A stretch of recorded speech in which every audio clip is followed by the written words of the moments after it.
Had this Confederate battle flag prevailed in war 150 years ago, I would not be standing here today as a member of the United States Congress.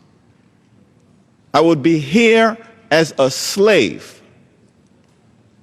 Over the last 150 years, we've made tremendous progress in this country, but we still have a long way to go. As the tragic events in Charleston, South Carolina illustrated, when 9 God-fearing, church-going African-American citizens were killed by a white supremacist, there is much work that needs to be done to eradicate the cancer of racial hatred. When Dylann Roof committed this act of domestic terror, his emblem was the Confederate battle flag. Later on today, we're going to have a vote on the legitimacy of this flag. On Tuesday, it appeared that House Republicans were prepared to do the right thing in support of 3 amendments to prohibit the use of federal funds for the purchase, sale, or display of the Confederate battle flag on National Park Service land. But less than 24 hours later, House Republicans reversed course in the dead of night, under cover of darkness, to introduce an amendment supporting the Confederate battle flag,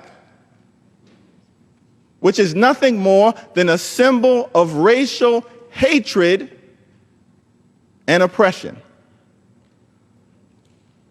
There are some in this House who have made the argument that the Confederate battle flag is about heritage and tradition. I'm perplexed. What exactly is the tradition of the Confederate battle flag that we're supporting? Is it slavery, rape, kidnap, treason, genocide, or all of the above? The Confederate battle flag is nothing more than a symbol of racial hatred and oppression. And as I stand here with chills next to it,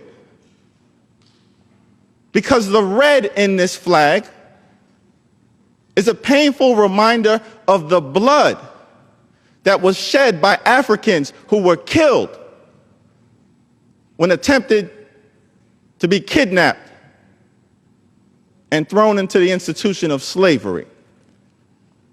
The red on this flag is a painful reminder of the blood that was shed by millions of Africans who died during the Middle Passage when being transported from Africa to America. The red on this flag is a painful reminder of the blood that was shed by African American slaves who were beaten, raped, lynched, and killed here in America as a result of the institution of slavery. What exactly is the tradition the Confederate battle flag represents? We were sent here as leaders to make decisions on the morality of America. And where we are, notwithstanding our painful history and the legacy of slavery, we have an opportunity today to make a definitive statement, to be leaders, not individuals who cower in fear of some narrow-minded Americans who aren't aware that the South lost the war 150 years ago. Let's choose racial progress over racial poison. Let's choose harmony over historic amnesia. Let's choose togetherness over treason. Let's come together, not as Democrats or Republicans, not as whites or blacks, not as Northerners or Southerners. Let's come together as Americans and vote down the Calvert Amendment and relegate the Confederate battle flag to the dustbin of history, which is where it belongs.